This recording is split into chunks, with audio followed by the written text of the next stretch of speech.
ఇండియాలో క్రికెట్ ఆడే వాళ్ళందరికీ ఆ ఇండియన్ జెర్సీ వేసుకోవాలని ఉంటుంది. కానీ చాలా తక్కువ మందికే ఈ అదృష్టం కలుగుతుంది. ఎందుకు ఈ వీడియోలో ఎక్స్ప్లెయిన్ చేస్తా. నేను యాజ్ ఎ యంగ్ క్రికెటర్ హైదరాబాద్లో క్రికెట్ స్టార్ట్ చేసిన తర్వాత నా journey to play India under-19 IPL ఇవన్నీ దృష్టిలో పెట్టుకొని విత్ మై ఎక్స్పీరియన్స్ ఈ వీడియోని 7 డిఫరెంట్ స్టేజెస్లో బ్రేక్ డౌన్ చేశా. జస్ట్ టు ఎక్స్ప్లెయిన్ ఒక యంగ్ బడ్డింగ్ క్రికెటర్ ఆ ఇండియన్ జెర్సీ వేసుకోవాలంటే ఎలాంటి స్టేజెస్లో ఎలాంటి ఛాలెంజెస్ ఎదుర్కొంటాడు.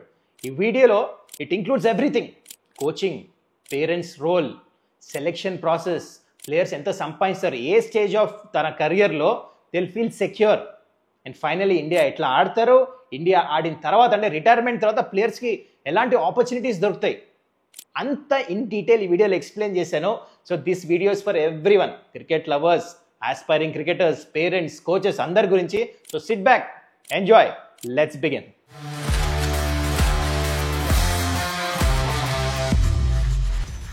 నమస్కారం, వెల్కమ్ టు సుమన్స్ డగౌట్. ఈ టాపిక్ గురించి వీడియో చేయమని ఛానల్ స్టార్ట్ అయిన దగ్గర నుంచి చాలా మంది రిక్వెస్ట్ చేశారు. ఫైనలీ టైం దొరికింది, ఎందుకంటే ఇంటర్నేషనల్ మ్యాచెస్ కూడా జరగట్లే. అందుకనే టైం తీసుకొని ఇన్ డెప్త్ ఈ వీడియో చేశాను. చాలా ఇంట్రెస్టింగ్ ఉండబోతుంది. లాస్ట్ దా చూడండి, it's going to be very very informative. Anyways, ఇంకా మీరు ఛానల్ని సబ్స్క్రైబ్ చేసుకోకపోతే కైండ్లీ డూ దట్. నేను ఇందాక స్టార్టింగ్ ఆఫ్ ద వీడియోలో చెప్పినట్టు ఇండియన్ జెర్సీ వేసుకోవాలంటే 7 డిఫరెంట్ స్టేజెస్లో బ్రేక్ డౌన్ చేశా కదా. So let's get into the most important fundamental stage, that is stage 1. Love for the game. ఒక క్రికెటర్ ఒక క్రికెట్ క్యాంప్లోనో ఒక స్టేడియంలోనో పుట్టడు, ఇక్కడ ఉడతాడు. What I mean by this అంటే, ఈ స్టేజ్ ఆఫ్ యువర్ కెరియర్ అంటే స్టార్టింగ్ మీకు ఆ క్రికెట్ మీద లవ్ అనేది వస్తుంది న్యాచురల్గా. ఇదే టైంలో మీ ఫ్రెండ్స్ అందరూ కార్టూన్స్, మూవీస్ చూస్తున్నప్పుడు మీరేం చూస్తారు తెలుసా? క్రికెట్ మ్యాచెస్ టీవీలో. రాత్రిపూట వీళ్ళేమో అందరూ పిల్లోని హగ్ చేసుకొని పడుకుంటే మీరేమో బ్యాటో బాల్లో హగ్ చేసుకొని పడుకుంటారు. జెన్యున్గా you fall in love with the game. ఇది మీ పరిస్థితులు, అట్మాస్ఫియర్ ఎట్లయితే క్రియేట్ అవుతుంది కదా, దాన్ని బట్టి న్యాచురల్గా క్రియేట్ అవుతుంది. And this is very important for parents also to know. మీరు చిన్నపిల్లలు మీ చిల్డ్రన్ని క్రికెట్ ఆడిపియాలంటే మీరు ఫోర్స్ చేస్తాం కాదు, వాళ్ళకి లోపల నుంచి రావాలి. ఆ లవ్ న్యాచురల్గా డెవలప్ అవ్వాలి. వాళ్ళు అనాలి, మేము క్యాంప్కి వెళ్తాం, వర్షం పడినా బయటకు వెళ్తాం, మేము క్రికెట్ ఆడతాం, we'll eat, drink, sleep cricket అని. ఆ న్యాచురల్ లవ్ అయితే క్రికెట్ మీద ఉంటుందో that is very very important. ముందు మీకు అర్థమవుతుంది ఎందుకో. ఈ స్టేజ్ ఫండమెంటల్ స్ట్రాంగ్ ఉంటే ముందు మీరు ఎప్పుడు బ్రేక్ డౌన్ అవ్వరు. There will be situations like that. So first stage love for the game ఉంటే మీరు మోస్ట్ ఇంపార్టెంట్ స్టేజ్ క్రాస్ అయిపోయినట్టే. ఇప్పుడు let's move on to the second stage. Stage 2, coaching and mentorship. చాలా ఇంపార్టెంట్. అయితే ఒక misconception ఉంది. అదేంటంటే ఒక ప్లేయర్ పెద్ద క్యాంప్కి వెళ్తే పెద్ద ప్లేయర్ అవుతాడని. కాదు, it's all about good coach. ఆ కోచ్కి నాలెడ్జ్ ఉండాలి, పేషెన్స్ ఉండాలి, టెంపర్మెంట్ ఉండాలి, మీ మీద టైం స్పెండ్ చేసే ఇంట్రెస్ట్ ఉండాలి. అలాంటి కోచ్ని మీరు వెతుక్కోవాలి. అది చాలా ఇంపార్టెంట్. చూడండి, సచిన్ టెండూల్కర్ కోచ్ అచ్రేకర్. ఆయన ఏం పెద్ద క్రికెట్ ఆడలేదు. ఎందుకు? హైదరాబాద్ లోకల్ తిలక్ వర్మ కోచ్ ఎవరు? సలాం బయాష్. తను ఏమన్నా పెద్ద క్రికెట్ ఆడాడు? తను కూడా ఆడలే. But why I'm giving you this examples ఎందుకంటే పెద్ద క్రికెటర్స్ ఎప్పుడు పెద్ద కోచ్లు అవ్వాలని గ్యారంటీ లేదు. ఇట్స్ ఆల్ అబౌట్ ఆ పేషెన్స్ ఉన్న, నాలెడ్జ్ ఉండి, ఎక్స్పీరియన్స్ ఉన్న కోచెస్ని మీరు ఎంచుకోవాలి. అది చాలా చాలా ఇంపార్టెంట్ ఒక యంగ్ బడ్డింగ్ క్రికెటర్కి. ఈ టైమ్ ఆఫ్ ద లైఫ్లో ఏంటంటే మీకు కావాల్సింది రెప్యుటేషన్. థౌజండ్స్ ఆఫ్ బాల్స్ కొట్టాలి మీరు. ఆ కోచ్ మీ దగ్గర ఉండాలి. ఫర్ ఎగ్జాంపుల్, నా క్రికెటింగ్ కెరియర్లో ఏడి ఐబర్ అని కోచ్ ఉండేవాళ్ళు. I mean he was a very big coach. ఎందుకంటే ఆయన కోచ్లకే కోచ్. ఆయన హైదరాబాద్లో ఇచ్చారు. నేను పర్సనలీ ఇంటికి పికప్ చేసుకొని వెళ్ళి నెట్స్ పక్కన కూర్చొని ఆయన 1 అవర్ నా బ్యాటింగ్ చూసి నాకు టెక్నిక్స్ అని, బేసిక్స్ అని స్ట్రాంగ్గా నేర్పించారు. ఇట్ హెల్ప్ మీ. ఎందుకంటే ఫౌండేషన్ స్ట్రాంగ్ ఉన్నప్పుడు ముందు మీకు చాలా హెల్ప్ అవుతుంది. సో అలాంటి కోచింగ్ మీరు ఎంచుకోవాలి. It's not about going to the biggest camps, finding the right coach. And ఇంకో ఇంపార్టెంట్ పాయింట్ చెప్తా. ఈ టైంలో I will give you great example. It's not about నెట్స్లో అవర్స్ టుగెదర్ బ్యాటింగ్ చేయాలి. అట్ ద సేమ్ టైం ఈ టైంలో మీరు matches చాలా ఆడాలి. ఫర్ ఎగ్జాంపుల్, సచిన్ టెండూల్కర్ బాంబేలో తన కోచ్ అచ్రేకర్ స్కూటర్లో వెనకాల ఎక్కించుకొని తీసుకెళ్లి 3 గ్రౌండ్స్ ఒక్క రోజులో 3 మ్యాచ్లు ఆడాడు సచిన్. అండ్ ఇంకో కమింగ్ టు రోహిత్ శర్మ, నాకు పర్సనలీ ఐపీఎల్ అప్పుడు చెప్పాడు, తను రోజుకి అంటే వెన్ ఈ స్టార్టెడ్ ఆఫ్ క్రికెట్ 2 మ్యాచ్లు ఆడేవాడంట. అంటే డిఫరెంట్ గ్రౌండ్స్లో రోజు. ఇమాజిన్, అంటే వీక్ ఎన్ని మ్యాచ్లు అయిపోయినాయి? 14 మ్యాచెస్ ఆడేవాడు తను. సో మ్యాచెస్ ఆడితే ఏమైందంటే ఇన్స్టింక్ట్ డెవలప్ అవుతుంది. నెట్స్లో ఆడతాం వేరు, నాట్స్లో ఆడతాం వేరు. So the more matches you play, you have a personal, అంటే మీకు మంచి పర్సనల్ కోచ్ ఉంటే మీ కెరియర్ అంత ఫాస్ట్ గ్రో అవుతుంది. Stage 3, competitive matches. చాలా ఇంట్రెస్టింగ్ స్టేజ్. ఇక్కడ మీ స్కిల్ టెస్ట్ అవుతుంది. ఇన్ని రోజులు మీరు క్యాంప్లో ప్రాక్టీస్ చేశారు, మీకు వస్తావు. కానీ ఇక్కడ ఈ కాంపిటేటివ్ మ్యాచెస్ ఆడుతున్నప్పుడు మీ స్కిల్ బయటపడుతుంది. ఇక్కడ తెలుస్తుంది మీరు జస్ట్ అన్ ఆర్డినరీ ప్లేయరా లేకపోతే యూఆర్ అ మ్యాచ్ విన్నరా. ఎందుకంటే ఈ మ్యాచెస్ నుంచే స్టేట్ టీమ్ సెలెక్ట్ అవుతుంది అండర్ 13. సో అది కాంపిటేటివ్ క్రికెట్ అంటే హైయర్ లెవెల్ గ్రేడ్ క్రికెట్. దాని గురించి సెలెక్షన్ మ్యాచెస్ అనమాట.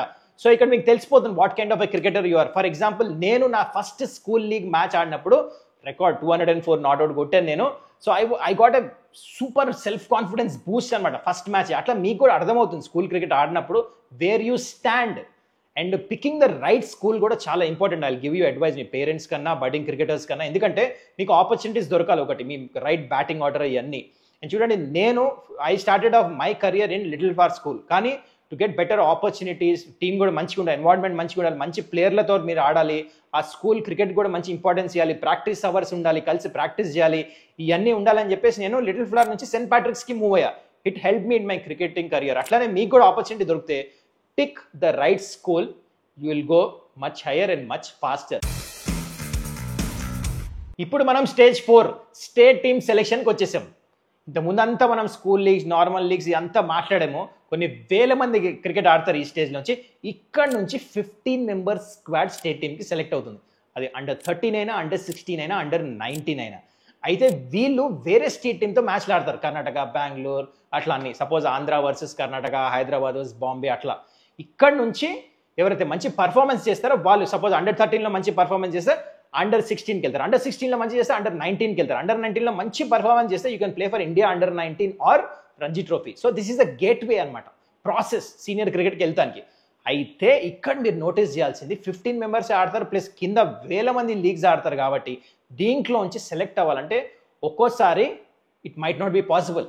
మీరు మంచి పర్ఫార్మెన్స్ చేసిన తర్వాత ఒకసారి సెలెక్ట్ అవ్వరు, అయినప్పుడు మంచిగా ఆడేస్తారు, దట్ ఈస్ ఫైన్. కానీ అవ్వనప్పుడు మీ మైండ్ సెట్ ఎట్లుండాలో చాలా చాలా important. You have to be mentally very strong.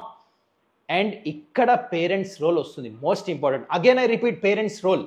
ఎందుకంటే ఈ టైంలో ఒక ప్లేయర్ సెలెక్ట్ అవునప్పుడు ఆల్రెడీ ప్లేయర్ షాటర్డ్ అయిపోయి ఉంటుంది, నేను పర్ఫార్మెన్స్ చేసి నా సెలెక్షన్ అవ్వలేని. కానీ మీకు మెంటలీ ఫీడ్బ్యాక్ పేరెంట్స్ నుంచి మరి ముందు కంటిన్యూ అవుతావా, నీలో టాలెంట్ ఉందా, ఇవన్నీ మాటలు వచ్చినాయి అనుకోండి, gone, you cannot go up, mentally shatter అయిపోతారు.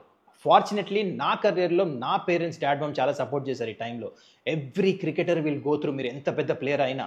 When you come back home atmosphere చాలా పాజిటివ్ ఉండాలి, మీకు సపోర్ట్ ఉండాలి, రిలెంట్లెస్లీ ప్రాక్టీస్ చేయాలి. మీరు సెలెక్షన్ అవ్వకపోయినా, ఈ సంవత్సరం కాకపోయినా నెక్స్ట్ ఇయర్ అని. చూడు నా కెరియర్లో నేను అండర్ 16, అండర్ 19 ఏజ్ గ్రూప్లో నాకంటే టాలెంటెడ్ క్రికెటర్స్ని ఎంతో మందిని చూసిన, చాలా మందిని చూసా. కానీ అన్ఫార్చునేట్లీ వాళ్ళు కంటిన్యూ చేయలే. 1-2 ఇయర్స్ వాళ్ళు మంచి పర్ఫార్మెన్స్ అవ్వలేదు, ది గేవ్ అప్, వేరే ఫీల్డ్లోకి వెళ్ళిపోయారు.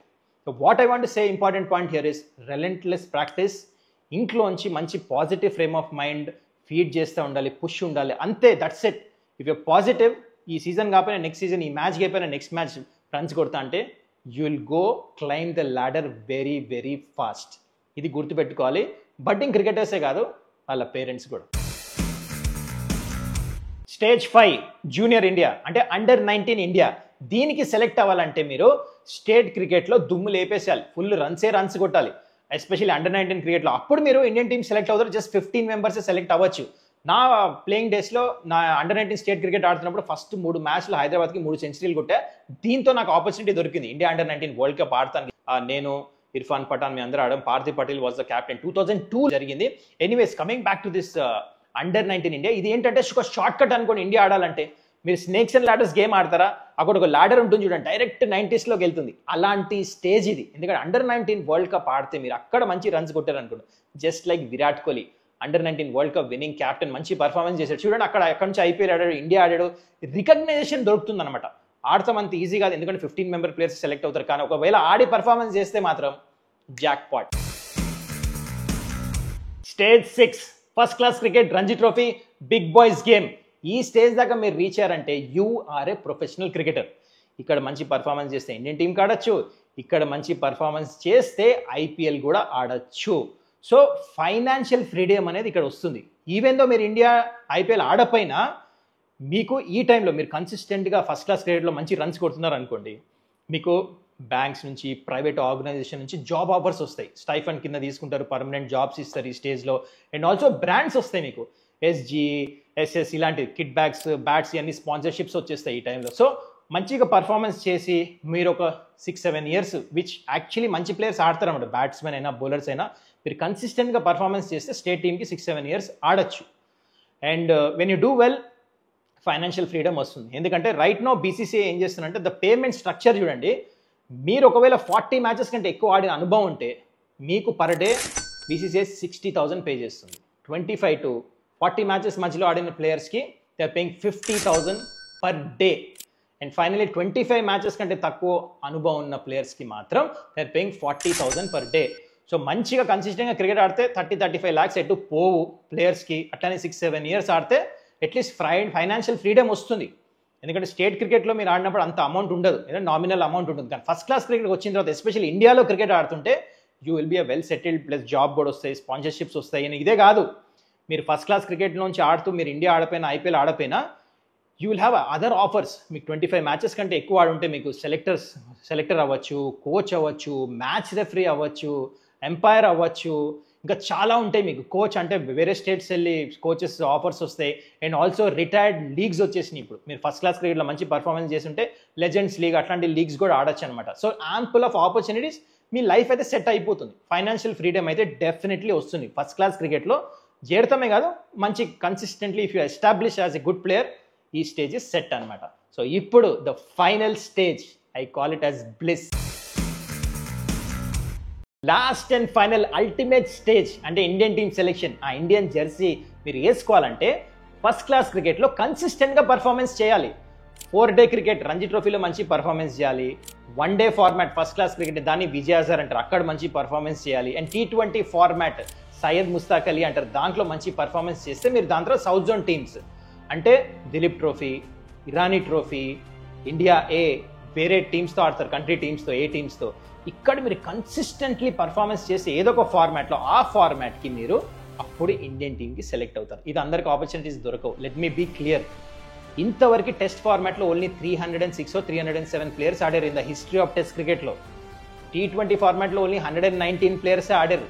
కొన్ని లక్షల మంది క్రికెట్ ఆడుతున్నారు మన కంట్రీలో. ఇంత జనాభాలో మీరు ఆ 15 మెంబర్ స్క్వాడ్లో సెలెక్ట్ అవ్వాలంటే ఎంతో లక్ ఫ్యాక్టర్ ఉంటుంది. రైట్ టైంలో పర్ఫార్మెన్స్ చేయాలి. ఇవన్నీ కుదిరిన తర్వాత కూడా మీకు టీంలో ప్లేస్ ఉండాలి, అక్కడ అవైలబిలిటీ ఉండాలి, అప్పుడే మీరు లాడర్ పైకి వెళ్తారు. చూడండి, సమ్మన్ లైక్ ముంబై నుంచి అమూల్ మజుందర్ ఎన్ని రన్స్ కొట్టాడు, అయినా he never played for country. అట్లా చాలా మంది ప్లేయర్స్ ఉన్నారు, I don't want to name them now. కానీ playing for the country is the ultimate stage. అందరికి ఆపర్చునిటీ దొరకదు. కానీ వన్స్ యూ గో దేర్, ఆ వేర్ క్యాప్, ఇండియా క్యాప్ వేసుకొని జెర్సీ వేసుకున్న తర్వాత మీరు చేసిన సాక్రిఫైజెస్, మీరు క్రాస్ చేసిన హర్డిల్స్, పెయిన్స్ ఇవన్నీ ఏం గుర్తురావు. ఎందుకంటే ఫస్ట్ స్టేజ్ గుర్తుందా మీకు? నేను చెప్పా, love for the game. That was the fuel kept you going ఆ ఇండియా ఆడటానికి.